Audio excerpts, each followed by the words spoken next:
Think of the Sahara, and you picture an endless, scorching sea of unforgiving sand, one of the hottest, driest places on Earth, where life seems almost impossible. This image feels ancient and eternal, yet it is only a recent chapter in a much longer story written by climate, time, and movement.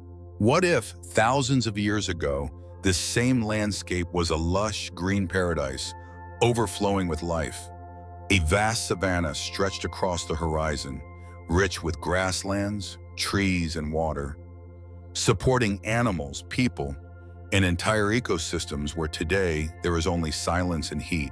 Lakes shimmered under open skies, rivers carved paths through fertile land, and human communities settled, moved, and thrived along their shores.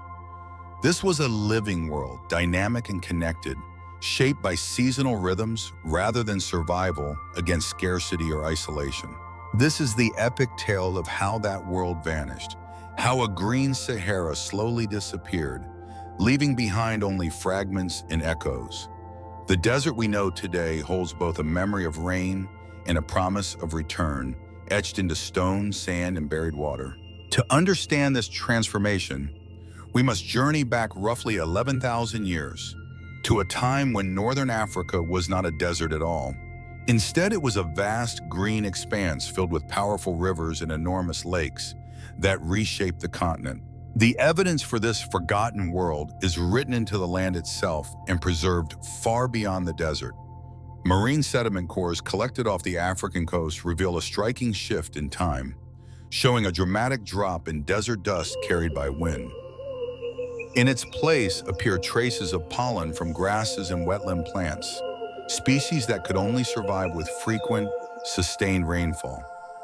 These microscopic remains tell a clear story. Rain once fell regularly where dunes now dominate the landscape.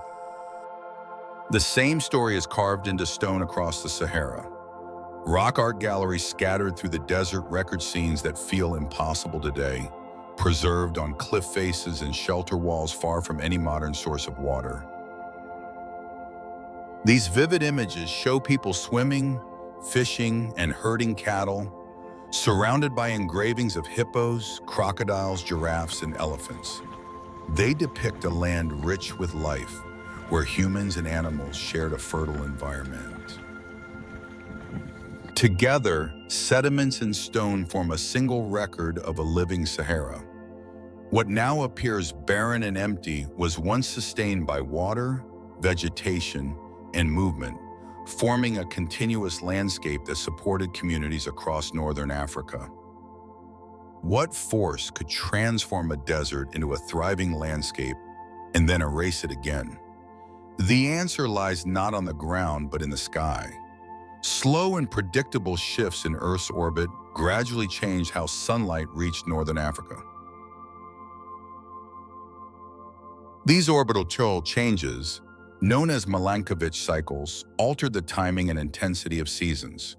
When summers in the northern hemisphere grew warmer, the land heated faster than the ocean, creating the conditions needed to pull moisture inland.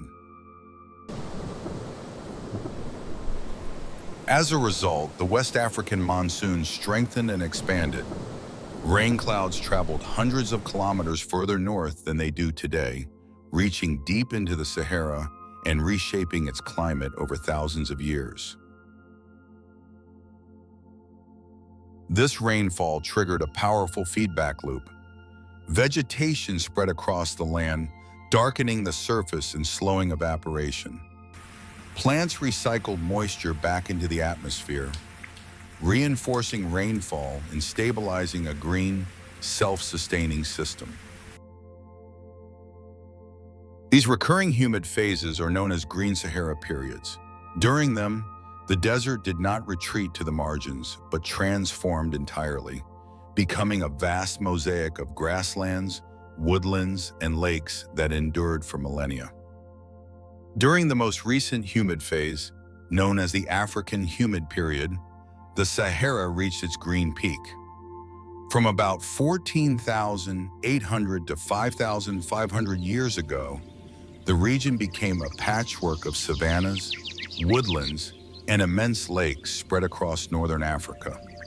These water-rich landscapes attracted life in great numbers. Fish, crocodiles, hippos, and grazing animals gathered around lakes and wetlands, and people followed. Human groups settled near reliable water sources that allowed stability, movement, and long-term survival. Archaeological sites such as Goburo in present-day Nigeria reveal how cultures adapted to this environment. Early communities of skilled hunter-gatherers thrived by fishing large perch, leaving behind tools and burials shaped by abundance rather than scarcity. Thousands of years later, these groups were replaced by pastoral societies who herded cattle across open grasslands. They lived from a land rich in resources and mobility, creating pottery, ornaments, and social traditions rooted in seasonal movement and shared space. Together, these cultures show that the Green Sahara was not an empty corridor or a hostile barrier. It functioned as a wide bridge for migration and exchange, connecting regions, ideas, and people across much of the African continent. This balance did not last forever. As Earth's orbital cycle continued, summer sunlight over northern Africa slowly weakened. The monsoon retreated southward, rainfall declined, and lakes began to shrink. At first, the change unfolded gradually, almost unnoticed across generations. Then a critical threshold was crossed.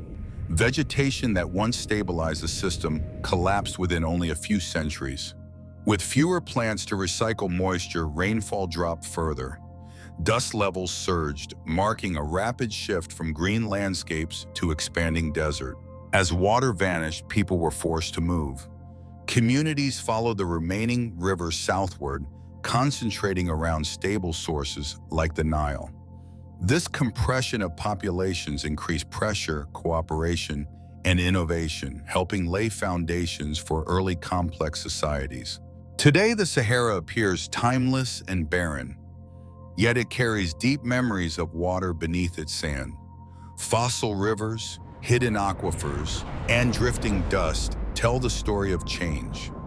The Green Sahara reminds us that climates shift, and human survival shifts with them.